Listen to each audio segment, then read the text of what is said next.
Praise the Lord, জয় যিশু। ঈশ্বরের সন্তান, আজকে একটা কথা, আমি আজকে একজনের সাক্ষ্য শুনলাম।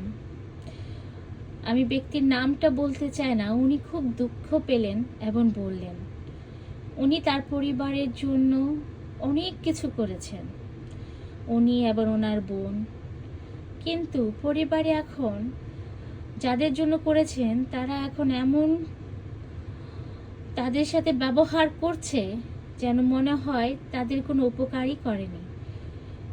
উনি এই ব্যক্তিটি আমার সাথে অনেকক্ষণ কথা বলল, তো না আমার খুব কষ্ট হলো। আমি সকালেও প্রার্থনা করলাম ওই পরিবারের জন্য, আর যে ব্যক্তিটা এরকম করছে মন পরিবর্তন যেন হয় এবং সে যেন বুঝে আসলে কষ্টের সময়, বিপদের সময়, নিরাশার সময় যে আমাদের সাহায্য করে তাদের ভুলে যেতে নেই, তাদের সবসময় কৃতজ্ঞ প্রকাশ করতে হয়। তাই আজকে আমি প্রচার করব এবং খুঁজছি কি বিষয়ে প্রচার করব। তখন আমি বললাম যে দেখি যিশু কি বলে। যখন আমি বাইবেল পড়ছিলাম, পড়তে পড়তে যখন আমার চোখ গেল এশায়া 53 এবং 4-এ, যিশু কি বলছেন আমরা শুনি। ঈশ্বরের সন্তান, সেখান থেকে আমাদের শিক্ষা আজকে ঈশ্বর কি দিচ্ছেন আমরা বাইবেল শুনি। এশায়া 53:4 থেকে, অথচ তিনি আমাদের যন্ত্রণা তুলে বহন করলেন, বরণ করে নিয়েছেন আমাদের যত কষ্ট, আর আমরা নাকি মনে করেছিলাম তিনি প্রহারিত, পরমেশ্বরের দ্বারা আঘাতগ্রস্ত, জর্জরিত। তিনি বরং আমাদের অন্যায় অপকর্মের জন্য অপমানের পাত্র হয়েছিলেন, আমাদের সততার জন্যই চূর্ণ বিচূর্ণ হয়েছিলেন। আমাদের শাস্তির রূপণ সেই শক্তি তার উপরে নেমে পড়ল, আমাদের শাস্তির পণ সেই শাস্তি তার উপরে নেমে পড়ল। তারই ক্ষতগুণে আমরা নিরাময় হলাম। আমরা সকলেই মেষপালের মতো পথভ্রষ্ট ছিলাম, প্রত্যেকে নিজ নিজ পথ ধরে চলতাম। প্রভু আমাদের সকলের অপরাধ তার উপরে চেপে দিলেন। অত্যাচারিত হয়ে তিনি দুঃখ ভোগ স্বীকার করলেন, অত্যাচারী হয়েও তিনি দুঃখ ভোগ স্বীকার করলেন, তবু খুললেন না মুখ। তিনি ছিলেন জবাইখানার চালিত মেষশাবকেরই মতো, লোম কাটেবার সামনে নীরব মেষেরই মতো, তবু খুললেন না মুখ। ঈশ্বরের সন্তান, আমাদের শিক্ষা বাইবেল থেকে যিশু বলছেন পার্থিব জীবনে পরিবার থেকে, মা থেকে, ভাই থেকে, বোন থেকে, স্বামী থেকে যখন আমরা কষ্ট পাই, সে কষ্টটা আসলে অনেক তীক্ষ্ণ পরিবারে পেন দেয়।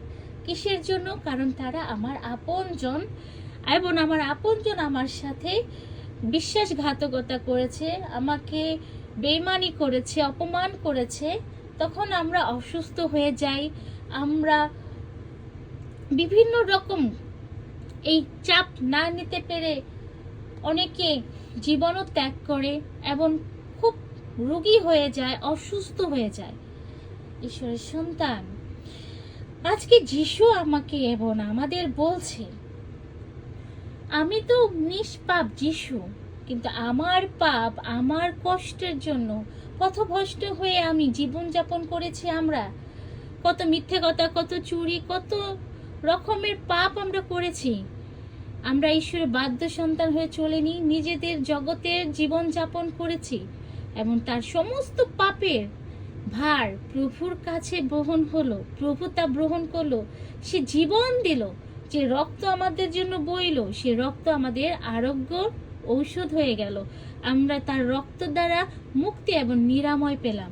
ঈশ্বরের সন্তান, পার্থিব জীবনে পৃথিবীতে থাকাকালীন সাংসারিক এই প্রভু দেওয়া মা, ভাই, বোনদের কাছ থেকে দুঃখ পেলে আমরা ভুলতে পারি না। আমরা বলতেই থাকি আমাদের সাথে এই বেইমানি করলো, আমরা এত কিছু করেছি, নিজের জন্য কিছু না করে তাদের জন্য করেছি। সে কষ্ট আমাদের কত তীক্ষ্ণ দেয়। একবার তুমি চিন্তা করে দেখো, যে নিষ্পাপ যীশু খ্রিস্ট আমাদের পিতা ঈশ্বর আমার পাপ বহন করে নিলেন। উনি তো কোনো দোষ করেননি, সে তো নিঃস্বার্থভাবে আমাদের ভালোবেসেছেন। আমাদের অন্যায় যে পাপ শাস্তি তোমার বহন করার কথা ছিল, সে শাস্তি যীশু খ্রিস্ট বহন করলেন। তাতে তো তোমার হৃদয়ে কষ্ট হয় না? তাতে তো তুমি একবার চিন্তা করো না যে আমি দোষী হয়েও আমি শাস্তি পাইনি, আমার প্রভু তা গ্রহণ করলেন। আমি আমার প্রভুর ইচ্ছা মতো চলি, আমার জীবনটা তাকে সমর্পণ করি যেন সে আমার জীবনটা চালিত করে। কই, আমরা তো একবারও বলি না প্রভু তোমার ইচ্ছা মতে আমার জীবনে হোক, আমার জীবন তোমার কাছে সমর্পণ করি। কই, আমরা তো চেষ্টা করি না আজকে থেকে মিথ্যে বলবো না, আজকে থেকে ঘুষ খাবো না, কারো ক্ষতি করব না, কারো জমি জমা নেব না, সব টাকা পয়সা একসাথে নিজে ভোগ করব না, পরিবারের সবাইকে দেব। আমাদের এই চিন্তা কি আমাদের জীবনে কাজ করে? কিন্তু পার্থিব জীবনে কেউ যদি আমাদের সাথে বিশ্বাসঘাতকতা করে, আমাদের টাকা পয়সা নিয়ে যায়, তখন আমরা বলে বলে বলে বলে রোগী হয়ে যাই। যে আসি আমরা তার কাছে বলা শুরু করি আমাদের কষ্ট, যে আমরা এত কিছু করেছি, তার কাছ থেকে আমরা কি পেয়েছি। কিন্তু যিনি তোমার সৃষ্টিকর্তা, তোমাকে সৃষ্টি করেছেন, এত সুন্দর পৃথিবীতে তোমাকে দিয়েছেন, পরিবার দিয়েছেন, তোমার জন্য, তোমার পাপের জন্য, তোমার সমস্ত অপরাধের জন্য নিজে বহন করে ক্রুশের ওপরে জীবন দিয়েছেন, তোমাকে মুক্তির কারণ করে দিয়েছেন, এবং তার মাধ্যমে তুমি সুস্থতার নিরাময় লাভ করো। কই, সে পিতার জন্য কি তোমার হৃদয়ে ব্যথা হয় না? তার জন্য কি তোমার মনের মধ্যে কষ্ট হয় না? কেন তুমি একবার বলো না আমার পাপ, আমার শাস্তি পাওয়া উচিত, কিন্তু আমার শাস্তি বহন করলেন আমার ঈশ্বর, ঈশ্বরের সন্তান। তাই যিশু আমাদের এখান থেকে শিখাচ্ছেন, আমার সন্তানরা যা কিছু তোমার ব্যবহার করতে পারো, তোমার হবেই না, তোমার নেই, তাহলে সেই জিনিসের পিছনে কেন সময় নষ্ট করো? যে তোমার অনন্ত জীবন, যে তোমাকে মুক্তি, স্বর্গীয় জীবনের স্বাদ দিতে পারে, আমরা তার অনুসরণ কেন করি না? আজকে আমি একটা বক্তার কথা শুনলাম। উনি বললেন যে একটা সময় আমরা এত কিছু করে আমাদের জীবনে, আমাদের নামটা আমাদের জীবনে এত ভালোবাসি, এই নামটা আমরা অনেক ভালোবাসি, কিন্তু যখন নাকি আমরা মারা যাই, সেই সময়ের মধ্যে সবকিছু আমরা হারিয়ে ফেলি, নিজের নামটাও হারিয়ে ফেলি। যখন মানুষ আমাদের দেখতে আসে, বললে না যে তার নাম ধরে বলে না সে কোথায়, বলে লাশ কোথায় রাখা হয়েছে। এই জিনিসটা আমার খুব স্পর্শ করেছে, ঈশ্বরের সন্তান। তাই তুমি এমন কিছু করো যা তোমার নাম মুছে যাবে না, জীবিত থাকবে, তুমি মরে গেলেও জীবিত থাকবে। আর সেটাই সম্ভব। সাধু সাধুর লাইফ দেখো, আমরা সবাই দেখি, সবাই শুনি, সবাই পড়ি, তারা অমর, তারা জীবিত। তোমার আমার বলার মাধ্যমে তারা জীবিত। তাই ঈশ্বরের সন্তান, ঈশ্বর তাই বলতে চাচ্ছেন, প্রিয় ভাই ও বোনেরা, যে শাস্তি আমাদের পাওয়ার কথা ছিল, সেই শাস্তি যীশু খ্রিস্ট নিজেই তুলে নিলেন, তার উপর তুলে নিলেন। আমাদের পাপের জন্য তিনি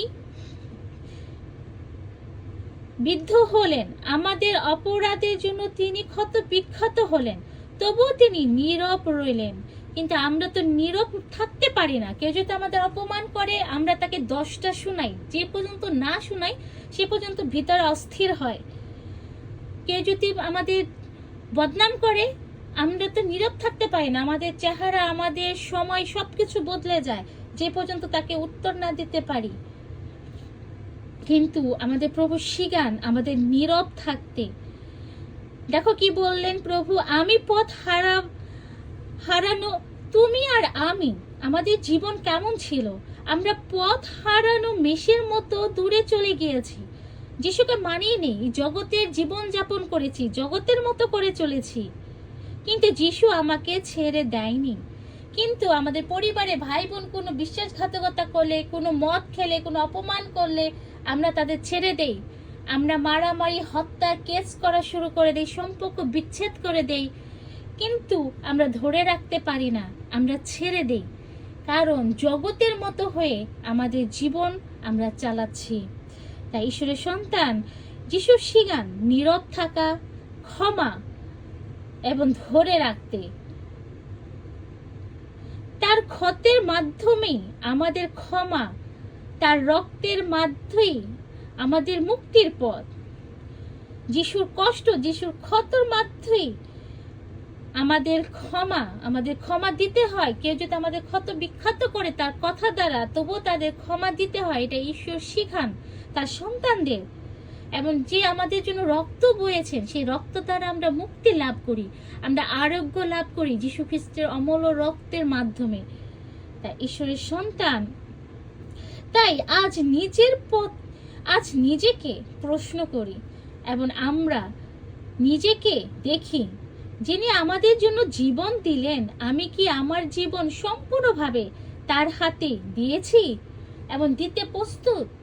আজকের এই ভিডিও শোনার পর আপনার মনে কি সূচনা আসে, আমি আমার জীবন, আমার চিন্তা, আমার প্রতিদিনে যা কিছু হবে আমি নিজে জানি না, ঈশ্বর জানে, তার সমস্ত কিছু তার কাছে সমর্পণ করি, তিনি আমার জীবন চালাবেন। কারণ তোমার জীবনদাতা, তোমার জীবন দেওয়ার সে দাতাই হলো যীশু খ্রিস্ট। তোমার সে পাপ থেকে মুক্তি দেওয়ার দাতাই হলো সে যীশু খ্রিস্ট। তোমার রোগ থেকে, ঋণ থেকে, কষ্ট থেকে, অসুস্থর হাত থেকে মুক্তি দেওয়ার দাতাই হলো যীশু খ্রিস্ট। তাহলে তোমার কি? তোমার তো কিছুই নেই ঈশ্বরের সন্তান। তাই আমরা যেন বুঝি যিশু আমাদের কি শেখাতে চাচ্ছেন এবং আমাদের জীবন যেন তার কাছে সমর্পণ করি এবং তিনি যেন আমাদের সেইভাবে চালায় এবং আমরা যেন বুঝতে পারি এবং অনন্ত